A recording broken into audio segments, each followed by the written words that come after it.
듣다 보면 내공이 쌓이는 방송 2시간 철학입니다. 저희는 논술과 철학 강의 2편 읽고 있고요. 도울 김용옥 선생님의 책입니다. 네. 237페이지 정도부터 가보도록 할게요. 예.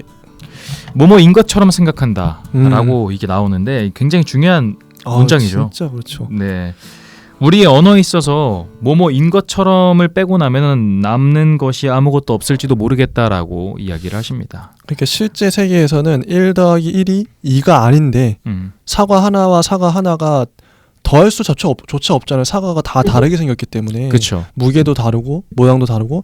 그런데 마치 1 더하기 1은 2인 것처럼 생각한다.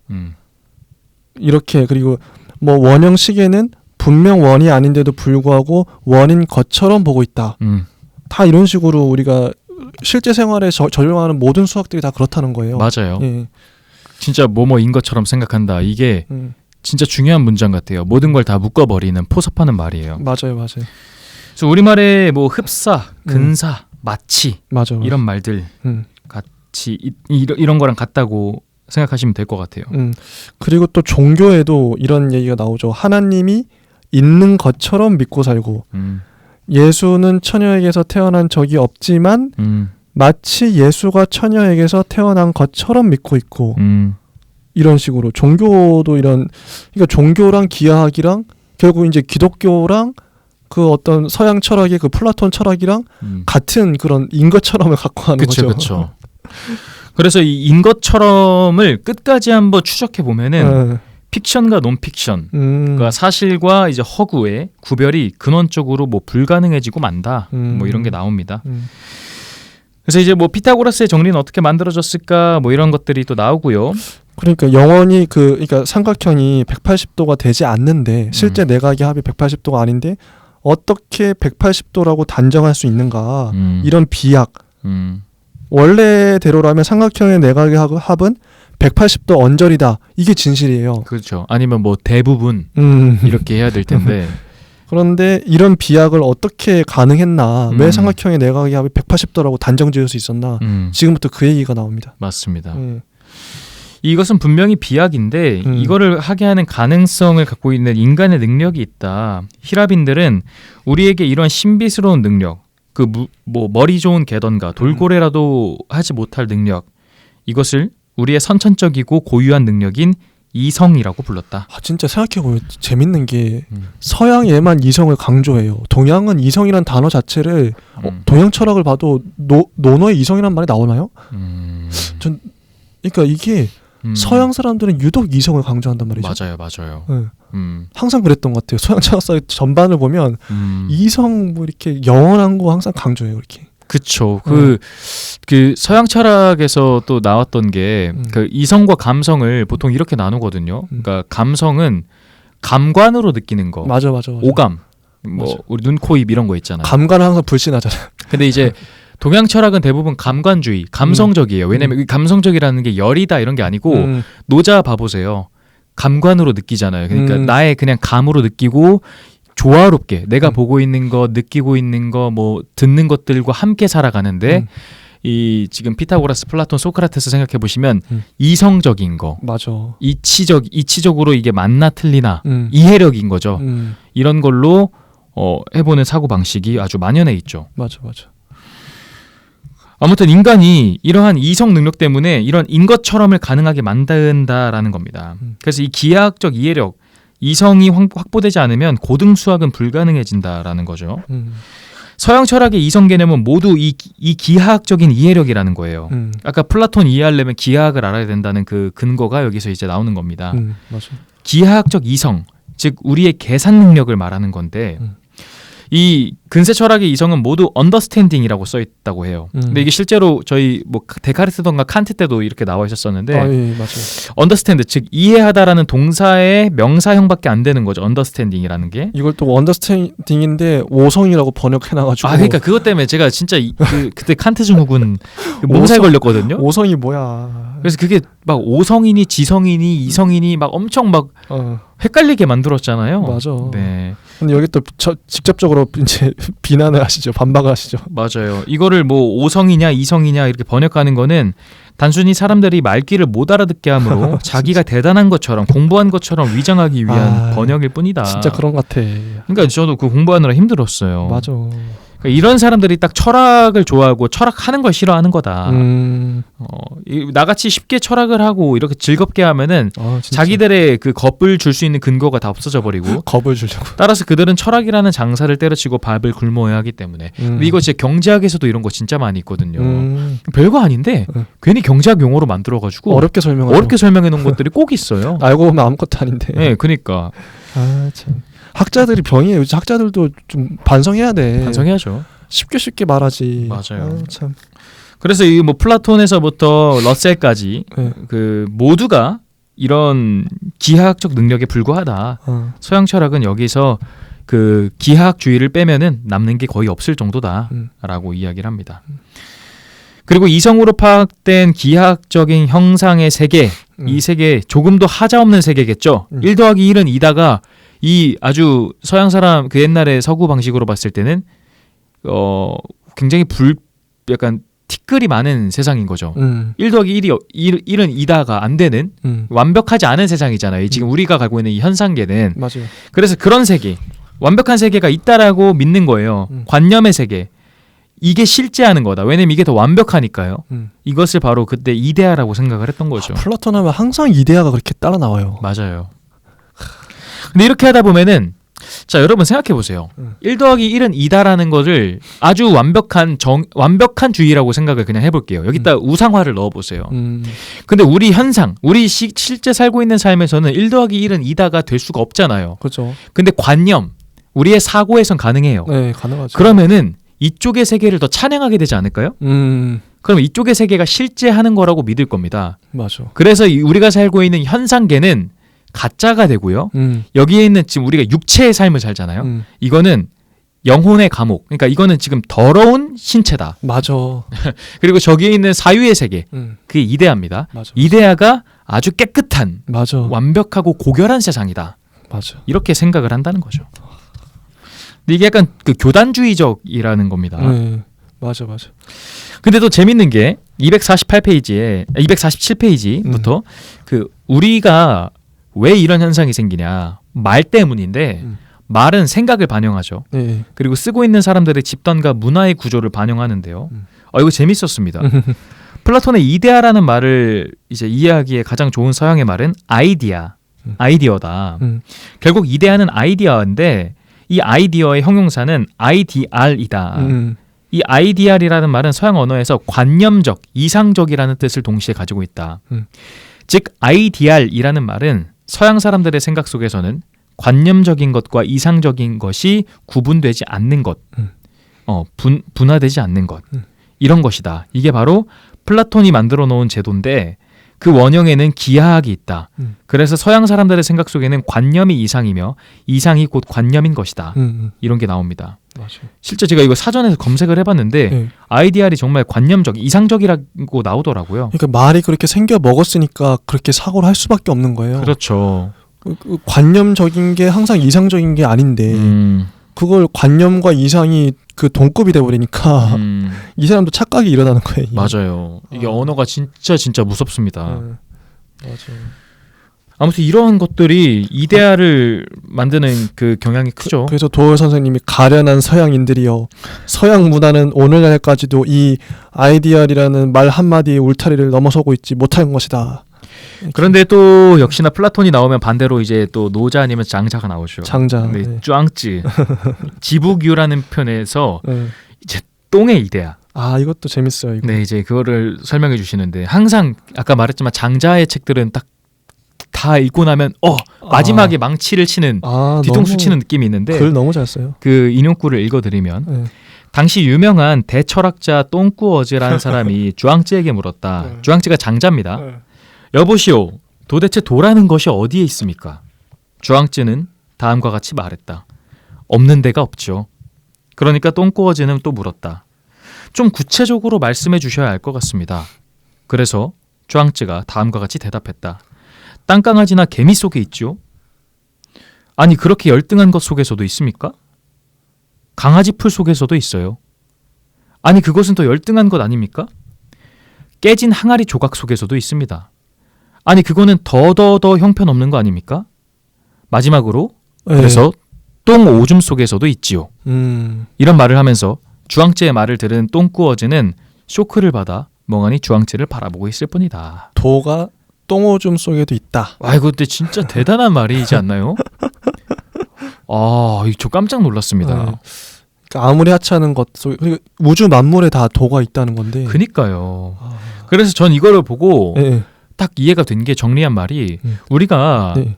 그 노자 장자를 보통 하면 노자의 가장 중요한 게 그 네. 무위자연이라고 해요. 아. 그러니까 무위가 무의. 반대, 무위의 반대가 인위적이다. 우리 아, 야 너 너무 인위적이야 이런 말 하잖아요. 아 그러네요. 근데 인위적인 것의 반대가 무의적인 거죠. 그래서 무위자연이 가장 좋은 현상 중에 하나로 보는데 그래서 동양은 특히나 노장 사상에서는 무위, 자연, 조화, 도를 이루는 것을 추구하는데 네. 서양에서는 인위, 인간의 이성, 기하학, 인 것처럼 관념 이거 다 인간 거예요. 다 인간적이에요. 그러네요. 생각해 보니까. 근데 동양은 다 자연적이에요.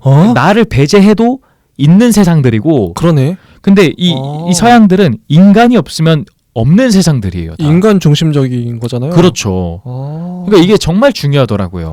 그래서 서양 사람들이 그렇게 개발을 하고 뭔가 그랬나 보다. 과학적으로 발전할 수가 있었던 거죠. 발전하고. 그렇죠. 그래서 그런 현상들 때문에 우리가 그런 동서양의 차이를 많이 느낄 수 있게 된다라는 겁니다. 이거 혹시 얘기를 드려볼까요? 지금 이게 잠깐 네, 잠깐 끊고. 잠깐만요. 됐다. 됐나요? 네. 죄송합니다. 저희가 지금 잠깐 모니터가 잠깐 안 들렸었어요. 좋아요. 계속 가볼게요. 네. 제가 또 그런다. 만약에 끊기게 되면은 그냥 멘트 안 하고 잠깐 끊을게요. 아예. 예, 그래야지 그게 저희가 낫겠다. 편집점을 붙일 수 있기 때문에. 예, 좋습니다. 일단은 계속 가볼게요. 아무튼 그래서 이러한 좀 차이가 아주 명확하게 갈린다는 건데 이게 플라토니즘의 핵심이라는 거죠. 아까 말했었던 기하학적인 사고방식이. 그리고 이러한 서양 철학은 플라토니즘의 극복 혹은 계승 이 둘 중에 하나밖에 가지 못했다라는 겁니다. 맞아. 첫 스타트를 이렇게 끊어놨으니까 후대 사람들이 이거 안에서 놀고 있는 거예요. 맞아요. 네, 이걸 못 벗어나고. 근데 여긴 전 정말 중요하다고 생각하는 게 그 언어가 왜 중요하냐. 이 개별자와 보편자라는 게 나옵니다. 맞아. 근데 이 플라톤의 기하학주의는 우리가 사물을 인식하는 언어의 문제로 이렇게 적용될 수가 있다라는 거예요.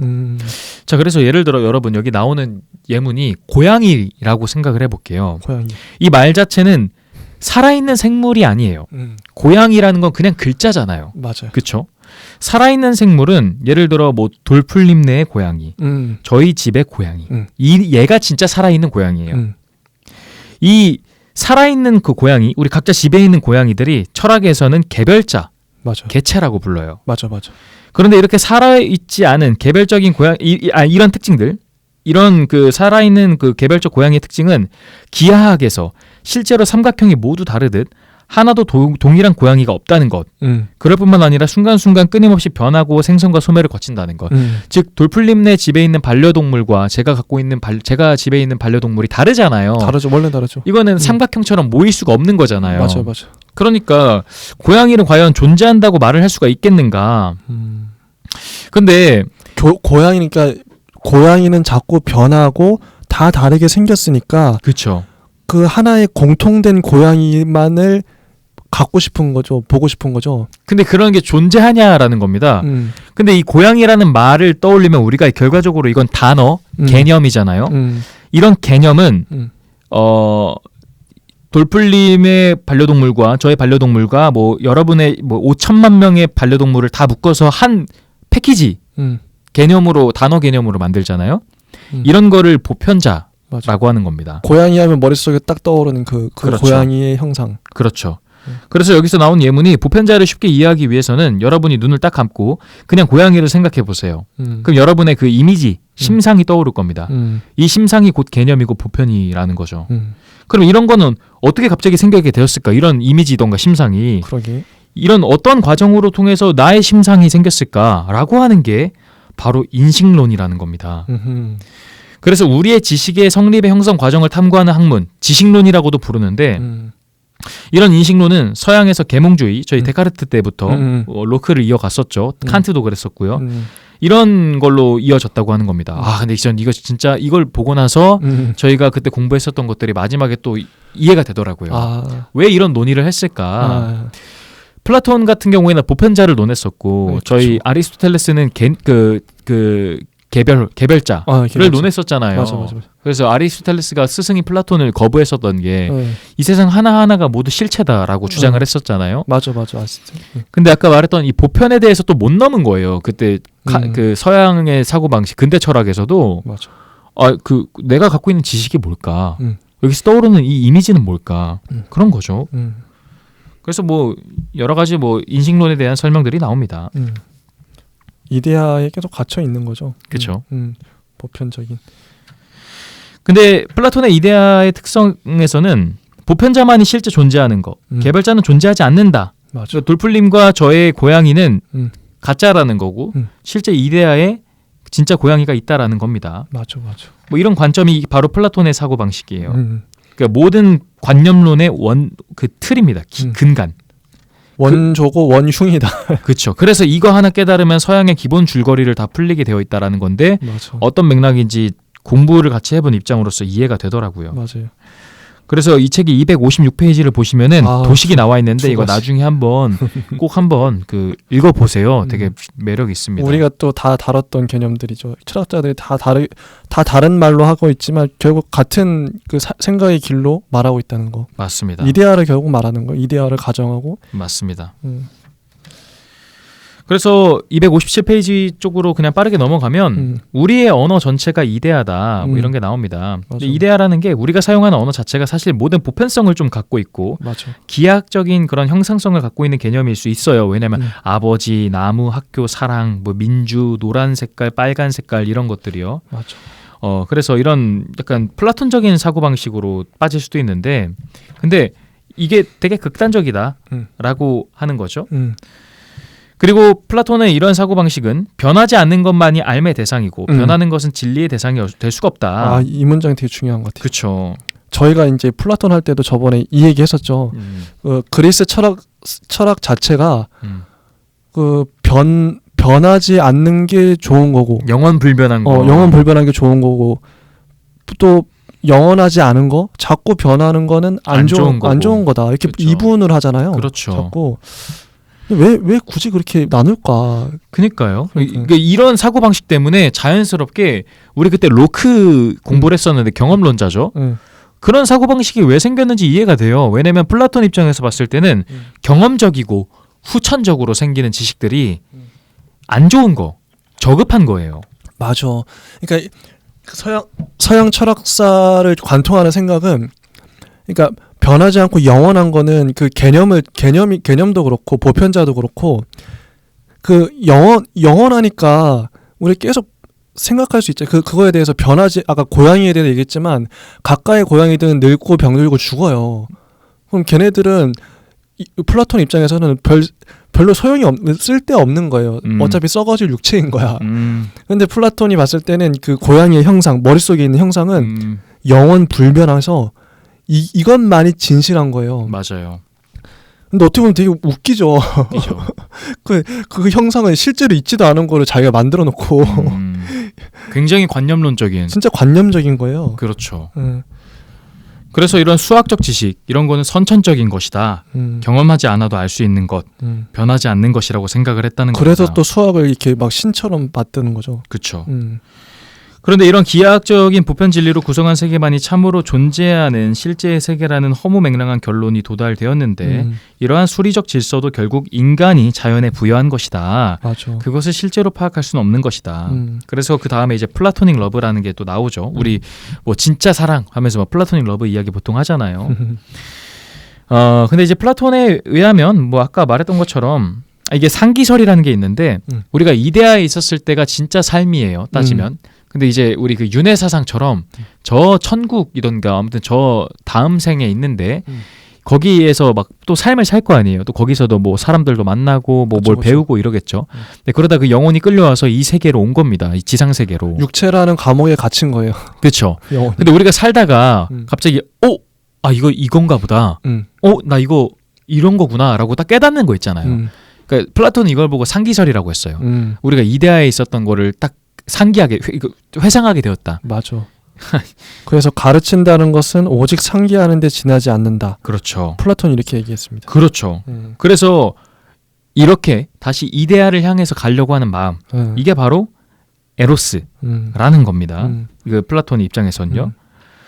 그래서 우리가 온몸을 사랑하지 않고 정신으로만 사랑을 하는 게 플라토닉 러브인데 이거 당연히 이제 다 이해될 겁니다. 왜 플라토닉 러브가 그 말이 정의가 되었냐면 그 정신, 관념이 실제하는 거라고 생각했잖아요. 플라톤은. 맞아. 우리 육체는 아까 말했지만 이건 껍데기고 짐승이에요. 맞아. 썩어 없어질 건데. 그래서 육체적 사랑을 하는 거는 더러운 행위다. 약간 이렇게 생각을 하는 거예요. 맞아. 그래서 이데아적으로 정신적으로 고양해서 사랑하는 게 실제 사랑하는 것이다. 기하학적 사랑인 그렇죠. 거죠. 그래서 예전에 그리스에서 동성애가 많았는지 싶기도 해요. 뭐 약간 그런 추론이 갑자기 되네요. 근데 뭐 도올 선생님이던가 저희 일반적인 입장에서 봤을 때는 이거는 아주 공허한 것이다. 고매하게 들리겠지만 맞아. 인간의 성애, 이 사랑은 아주 그 자체에서도 고매한 정신이 결합이 되어 있는 거다. 우리는 인간이 되어야 한다. 맞아. 이데아가 되어서는 안 된다.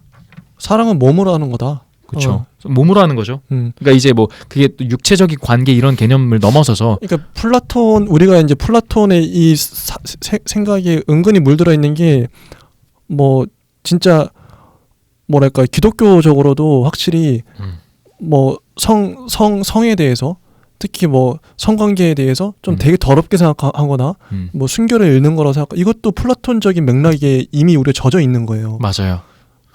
그러니까 여러분들도 우리도 알게 모르게 그 생각에 젖어 있다는 걸 저도 이제 그런 생각이 항상 있었거든요. 그렇죠. 성관계를 하는 건 더러운 거야. 근데 그게 아니잖아요. 근데 이게 왜 제가 재밌었냐면 오늘 방송 들으신 분들은 앞으로 참 삶에 도움이 많이 될게 저도 예전에 제 뭐 친구들과 대화할 때 그런 가끔 우리 질문을 해요. 야, 네가 진짜 사랑하는 사람을 만났어. 근데 그 사람이 혼전순결이던가 평생 동안 너랑 육체적 관계를 안 해. 그러면은 그 플라토닉 러브죠. 그래서 너 플라토닉 러브 할 수 있어? 라고 가끔씩 장난으로 막 서로 이야기를 해요. 그게 사랑인가? 근데 이제 그러니까 답변할 수 있게 되는 거죠. 야, 그건 사실 어떻게 된 거냐면 플라톤의 이데아 아니야. 맞아. 그건 우리가 만들어 놓은 우상화야. 맞아. 근데 맞는 게 진짜 그런 예를 들어 돌풀님이 울고 계셔요. 너무 슬픈 일에. 제가 그거를 보고 괜찮으십니까? 라고 하면서 토닥여요. 그럼 이게 신체가 접촉이 됐지만 이 안에서 무수히 많은 감정들과 맞아. 무수히 많은 생각들이 기가 정말 같이 그죠, 조화가 될 거예요. 그렇죠. 그러니까 이건 단순히 그냥 뭐 육체적인 더러운 관계 정말 이런 건 당연히 아니고 이 모든 건 복합적으로 운용되어 있는 맞아. 전체적인 세계인 거죠. 그러니까 육체를 너무 막 더럽다거나 뭐 육체적 관계가 안 좋다거나 이렇게 생각할 필요가 없다는 거죠. 맞아요. 뭐 정신이 뭐 고결하고 이런 것도 아니고 뭐 그러니까 육체적인 것들을 그러니까 우리가 실제 하는 것들이 되게 중요한 거지. 우리 관념이나 뭐 실제 없는 그런 상상으로 하는 거 관념 이런 거는 되게 플라톤적이라는 거예요. 맞아요. 저도 근데 확실히 제가 제일 많이 들었던 말이 관념적이다라는 말을 많이 들었어요. 저도 은근히 플라톤적으로 살았던 거죠. 근데 그런 사람이 은근히 많아요. 그렇죠. 네, 관념적인 사람이 많아요. 저는 요즘 그래서 저의 화두 중에 하나가 관념을 벗어나는 거.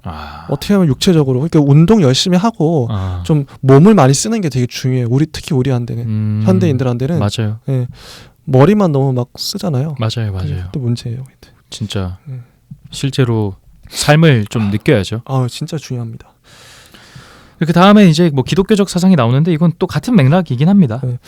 그러니까 뭐 창조의 하나님, 뭐 기하학의 하나님 이렇게 나오죠.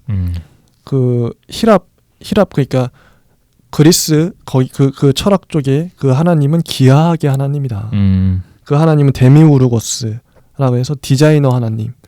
재료는 이미 있는데 이미 있는 재료를 갖고 우주를 만드는 거예요. 디자인만 해서 만드는 하나님인 거예요. 디자이너들이 딱 그러잖아요. 그러니까 공장에서 생산 그 재료를 받아오면 그 재료로 조합을 해서 작품을 만드는 거잖아요. 그런 개념인 거죠. 맞아요.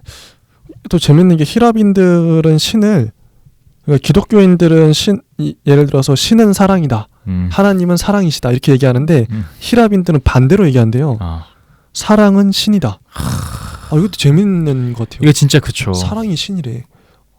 이게 그래서 정말 근데 이게 딱 다른 것 같아요. 그리스 로마 신화 같은 거 봐도 예를 들어 내가 사랑에 빠졌다라고 하면은 나한테 사랑의 신이 왔나 보다. 이렇게 받아들이는 거죠. 근데 이게 반대가 되면은 신을 사랑해야 된다. 약간 애매해지는 개념? 이게 그러니까 기독교인들은 신이 존재하는 거예요. 그 어떤 인격적으로 인간적인 모습으로 신적인 있고 근데 히랍인들은 그런 식으로 생각을 안 했대요. 신을 인격적으로 인격적 존재자로 생각하는 게 아니라 어떤 상태, 승리는 신이다. 사랑은 신이다. 뭐 이런 식으로 표현했다는 거죠. 그렇죠. 생각이 다른 것 같아요. 재밌어요. 그 다음에는 천자문에 관련된 이야기가 좀 나오는데 혹시 여기서 좀 그 전에 네. 그리고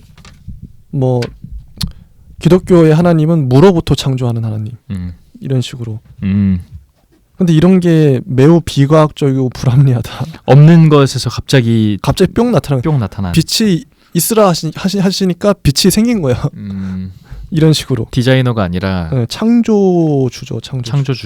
이게 두 가지. 그러니까 지금까지 우리가 봤던 게 기독교의 하나님하고 그러니까 기독교적 세계관, 그 다음에 그리스 철학의 세계관.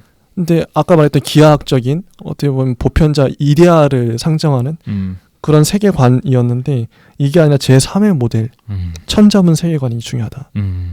얘기하시죠. 어떤 좀 내용이 있었을까요? 천자문을 바로 그냥 그 앞에 문장부터 보면 될 것 같아요. 천자문이 하늘 천 따지 하면서 가잖아요. 이게 천지현황이 첫째 문장이래요. 천지현황이라는 뜻은 하늘은 가물고 땅은 누렇다라는 뜻인데 이게 가물다라는 말은 이게 풀어서 한번 얘기하면 하늘은 은은히 푸르고 땅은 누렇다. 이게 어떤 거냐면 실제 하늘은 푸르잖아요. 그렇죠. 실제 땅은 누렇잖아요. 단지 있는 거를 기술한 단지 묘사하는 문장이라는 거죠. 그래서 기독교의 하나님도 아니고 그리스 철학의 그 데미우르고스도 아니고 기독교의 하나님은 무에서 갑자기 뿅 나타나고 창조했고 그렇죠. 데미우르고스 같은 경우에는 그 기존의 재료가 있지만 그걸 자기가 막 디자인했단 말이죠. 그게 아니라 동양의 하나님은 천지는 태초부터 있는 거야. 하나님 자체가 나오지 않아요. 맞아요. 천지는 그냥 태초부터 있는 거야. 하늘도 있었고 땅도 있었어. 누구에 의하여 지어진 혹은 만들어진 창조된 것이 아니다. 세상은. 창조주에 대한 이야기가 없죠. 그러니까 두 번째 문장이 그 우주홍황이라고 나와요. 천자문에. 이거는 공간은 너블고 시간은 거칠다라는 뜻인데 이 말은 시간과 공간이 무한한 것이며 만들어진 것이 아니며 영원한 과정 그 자체라는 말이다.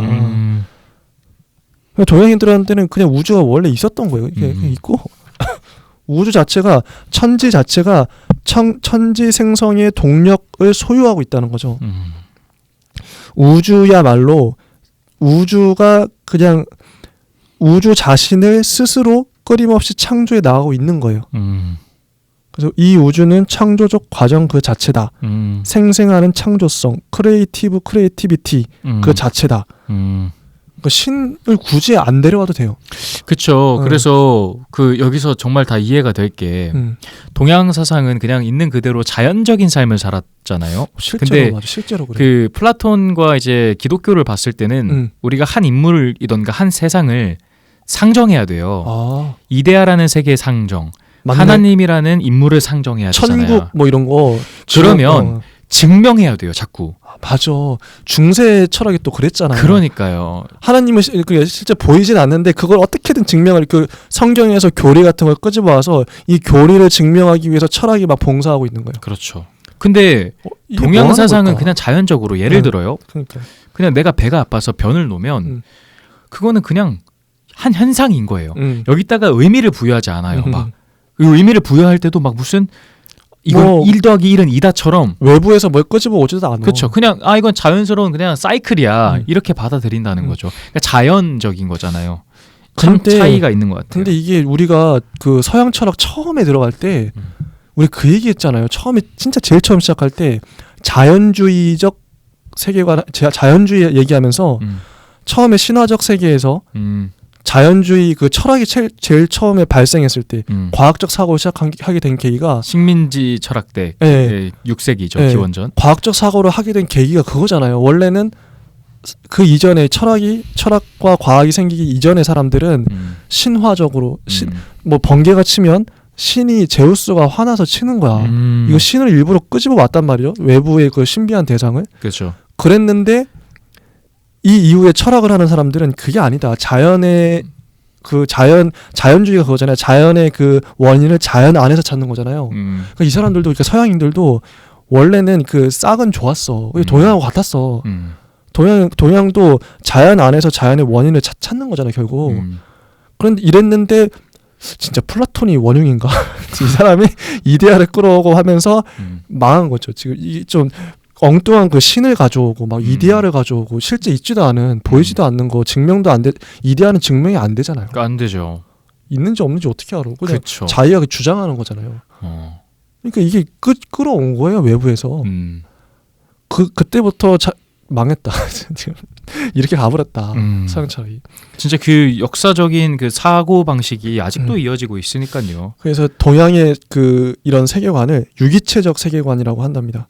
우주가 형상과 진료, 동력 등의 모든 것을 그 자체로, 우주 자체로 갖고 있다는 생각의 체계를 유기체적 세계관. 굉장히 이게 스피노자적이에요. 서양에서 저희가 저번 재밌게 했었었죠. 맞아, 스피노자도 그렇고 여기도 실체, 속성, 양태.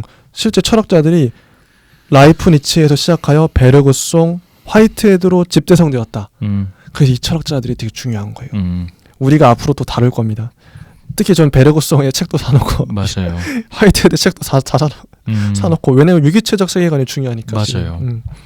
그래서 이러한 우리의 동양적인 사고방식은 이런 약간 조화로움인데 맞아. 좀 넘어가면 272페이지에 이제 도덕경이 나오는데요. 드디어 나왔어요, 도덕경. 네, 이 도덕경은 길과 힘에 관한 성경이란 뜻이라고 이렇게 표현을 해줬어요. 근데 정작 이 도라는 말을 의미를 잘 모르고 쓰는 것 같다. 도는 간단하죠, 진짜. 네, 그래서 여기서 써 있는 말이 도는 길 그리고 구조다. 우주가 움직이는 길이다. 우주의 구조인 것이다. 그래서 이런 말이 나옵니다. 해에는 해의 길이 있고 달에는 달의 길이 있고 별에는 별, 산에는 산, 냇물에는 냇물, 우리의 삶에는 삶의 길이 있다. 우리의 생각에는 생각의 길이 있고 이런 길을 총칭하여 도라고 하는 것이다. 저는 이 문장을 보면서 감동을 받았어요. 맞아요. 그럼 진짜 저는 이제 좀 잡생각이 많게 살아왔는데 진짜 우리가, 그러니까 인류가 진짜 공부하고 탐구해야 될 영역이 이 길이다.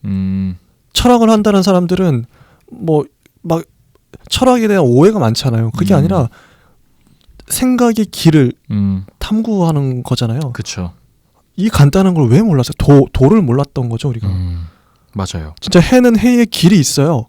각자의 길이 있어요. 이게 사람들이 오해하는 게 철학하면은 보통 상대주의를 가져와서 정답이 있는 거 마냥. 상대주의라는 게 윤님은 윤님의 철학이 있고 나는 나의 철학이 있어. 각자 자기 주장만 하지. 넌 다, 그러니까 각자 말이 다 옳은 거예요. 이게 이제 포스트 모더니즘이기도 하고 상대주의잖아요. 다 상대적으로 다 옳은 거야. 근데 실제로 철학이라는 게 해가 지 맘대로 맘대로 가긴 하지만 해의 길이 있잖아요, 분명히. 과학적으로 입증된. 달은 달의 길이 있고, 네. 별은 별의, 이게 곱씹어 보세요, 한번. 별은 별의 길이 있어요. 그러니까 생각에는 생각의 길이 있고, 삶에는 삶의 길이 있어요. 근데 그 길은, 그 길을 잘 아는 게, 어떻게 보면 예전에 사람들이 잘 알았던 게 그런 주역이라든지, 점을 본다든지 관상도 그렇고 그런 길을 알았던 것 같아요. 지금도 우리가 철학을 공부한다는 게 딴 게 아니라 삶의 길을 알고 생각의 길을 아는 거. 맞아요. 이게 제대로 그러니까 아까 상대주의나 포스트 모더니즘이 아니라는 거죠. 각자 다 오라 이게 아니라 철학을 그게 오해하더라고 많이. 생각의 길은 정해져 있어요. 기질마다 차이가 있겠지만 그걸 전 알고 싶어요. 그럼 인간을 제대로 아는 거잖아요. 좀 더 보편적인 법칙 같은 거죠. 그런 거죠. 맞아요. 길, 도. 그래서 길은 질서다. 그 그래서 그 나의 행동이나 판단의 미래를 예측할 수 있기 때문이다. 그리고 모든 사물이 편하다고 느끼는 가장 자연스러운 흐름을 따라 형성되는 게 길이다. 그렇죠. 그래서 노자의 그 첫 1장 도가도 비상도가 나오는데 드디어 나왔습니다. 도를 도라고 말하면 그 말하여진 도는 항상 그러한 참된 도가 아니다. 이거는 플라톤과 완전 다른 거다. 도를 도라고 말한다는 거를 그것은 도를 말으로 만든다는 것, 즉 개념화한다는 겁니다. 맞아. 즉 도를 기하학화한다는 것, 도를 이데화한다는 것입니다. 진짜 이런 생각 전혀 이 문장은 알았지만 이렇게 생각 안 했거든요. 맞아요. 저는. 그래서 말해진 도는 항상 그러한 참된 도가 아니다라는 노자의 뜻. 이것이 완전 플라톤의 세계관과 정면 부정된다. 이데아적인 도는 항상 그러한 참된 도가 아니다. 그렇죠. 실제라고 할 수가 없다는 거죠. 그래서 매우 포괄적인 우주론과 인생론의 바탕 위에서 농구했던 것이다. 맞아. 그래서 그 도가도 비상도를 봐보면요. 그 도가도, 그러니까 도를 도라고 부를 수 있으면 비상도, 그것은 도가 아니다 이게 아니고 상도가 아니다. 그러니까 좋은 도가 아니다예요. 이것도 심지어 만약에 그건 도가 아니다가 아니라 좋은 도가 아니다랑 또 다르잖아요. 상도, 그쵸? 상도니까. 그렇죠. 뭔 말인지 이해되죠. 그러니까 만약 이거를 노자 선생님께서 도를 도라고 하면 그건 도가 아니다 이렇게 했었으면 이것도 약간 이데아식으로 그럼 진짜 도가 있나 봐. 그러게. 이렇게 될 텐데 그러게. 도를 도라고 말하면 그것은 좋은 도가 아니다. 이렇게 된다는 거죠. 그러면은 이 기준이 0과 1 사이 이렇게 이분법이 아니고 다양한 주제가 있다라는 겁니다. 그래서 노자의 사고방식은 굉장히 유연하죠. 그러네요. 네. 그래서 노자가 말하는 상도는 항상 그러한 길, 이제 굉장히 계속 쭉 나아가는 우리 아까 말했던 그런 길인 거죠. 완전 플라톤하고 상대적인 방법이네요. 맞아요. 반대죠. 플라톤의 반대. 그래서 우리의 평범한 동양인의 사유 구조는 보통 이런 노자의 사고방식, 철학적인 사고방식을 많이 담고 있다. 네. 동양인들은 언어로 파악되는 세계를 진실적인 세계라고 받아들이지 않는다는 겁니다. 여기 얘도 나오죠.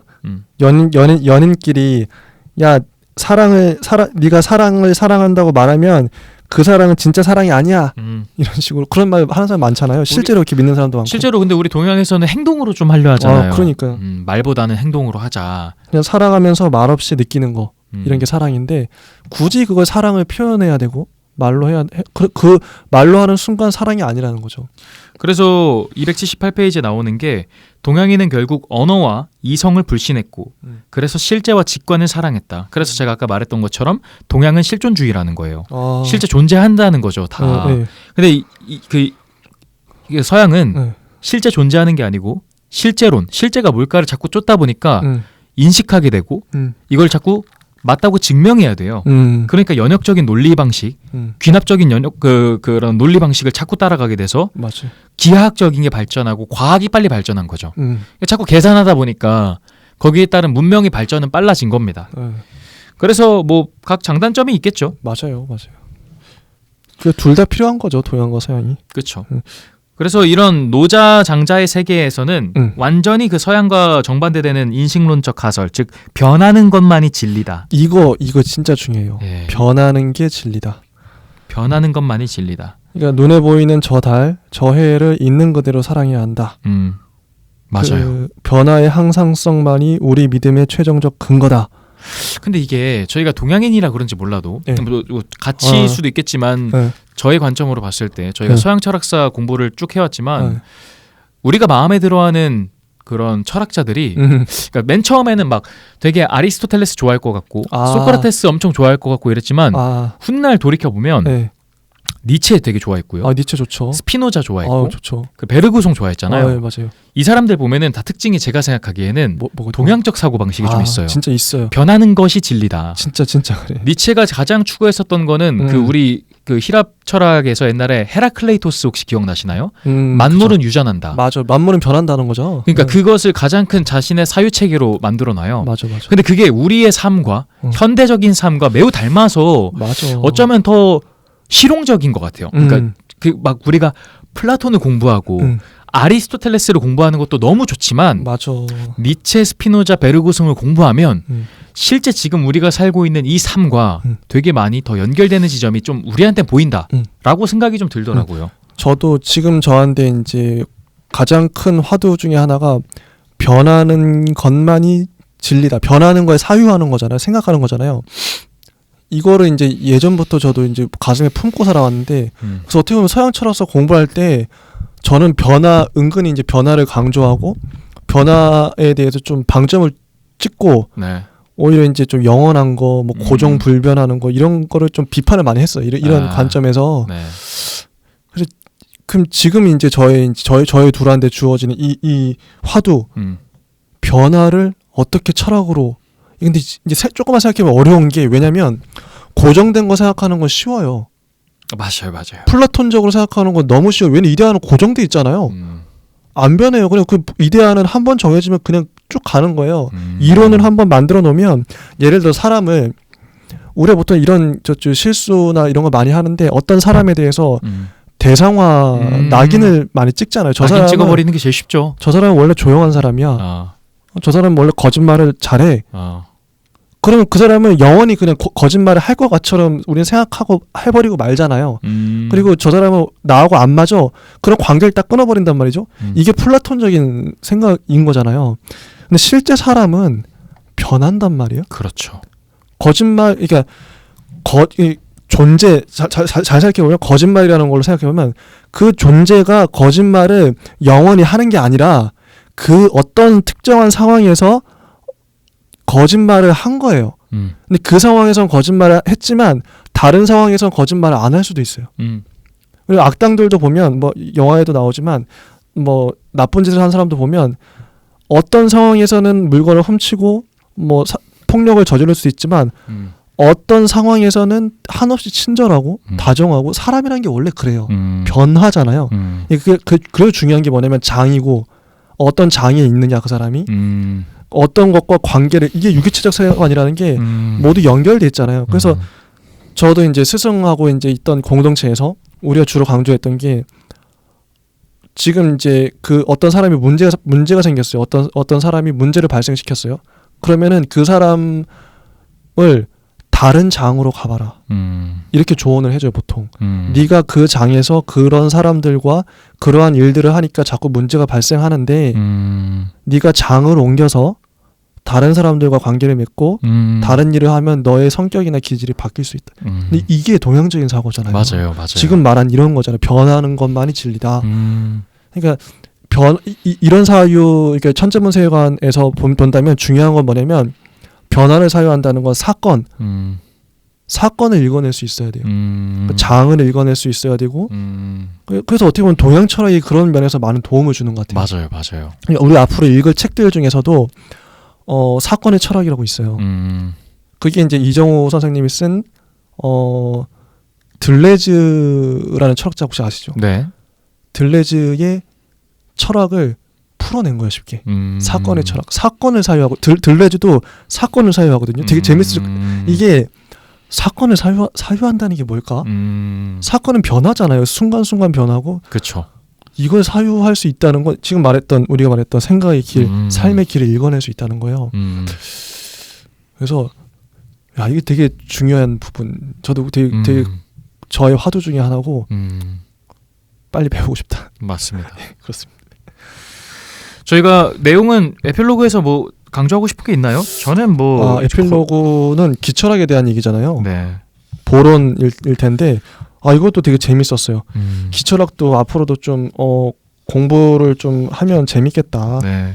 저도 개인적으로 에필로그는 저희가 지금까지 했었던 이야기의 약간 종합 버전이어서 맞아요. 저는 굳이 조금 설명을 하진 않아도 될 것 같고 이게 궁금하신 분들은 그냥 직접 읽어봤으면 좋겠다 싶고 맞아요. 그냥 느꼈었던 총평을 마지막으로 마무리하고 좋습니다. 정리하는 게 나을 것 같다는 생각이 좀 들어요.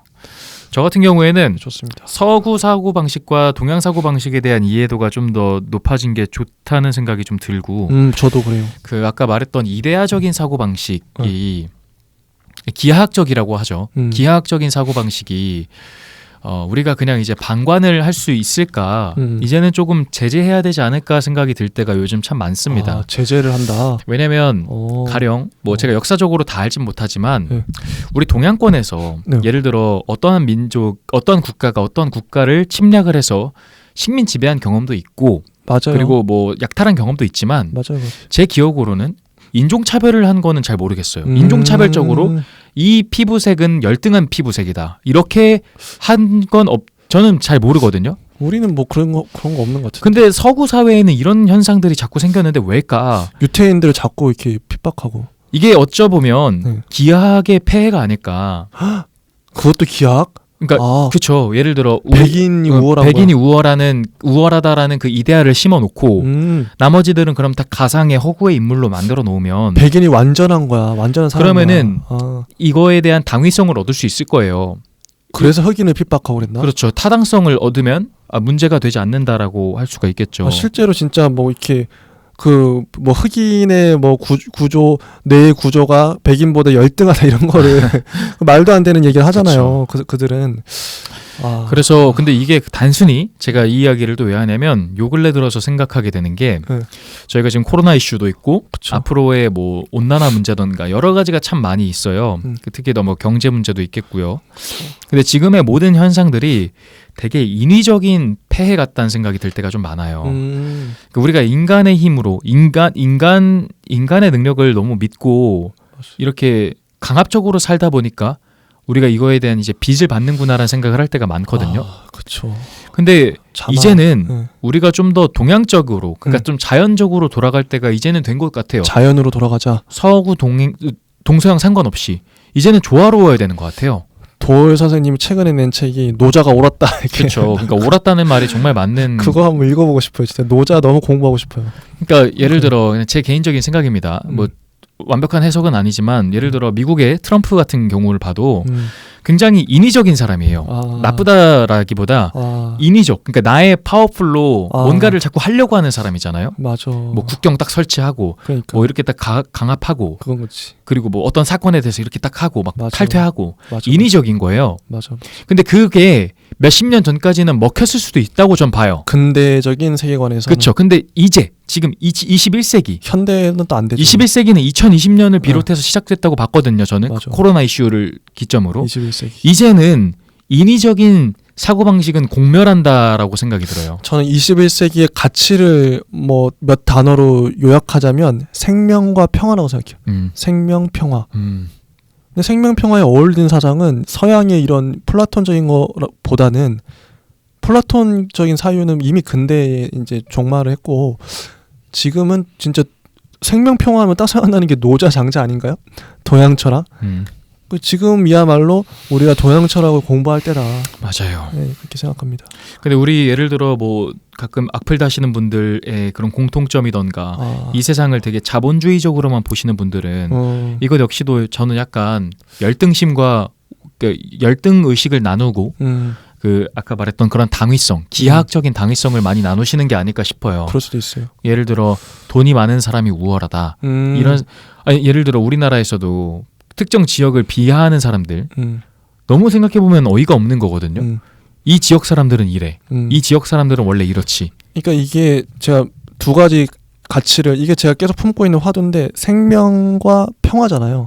평화라는 걸 자꾸 묵상을 하다 보면 그 사람이 평화롭다는 거는 이게 지금 이제 말씀하셨던 그러니까 내가 아무리 이제 옳은 가치를 내 스스로 옳은 가치를 갖고 있다고 막 주장을 그 진보든 보수든 상관없어요.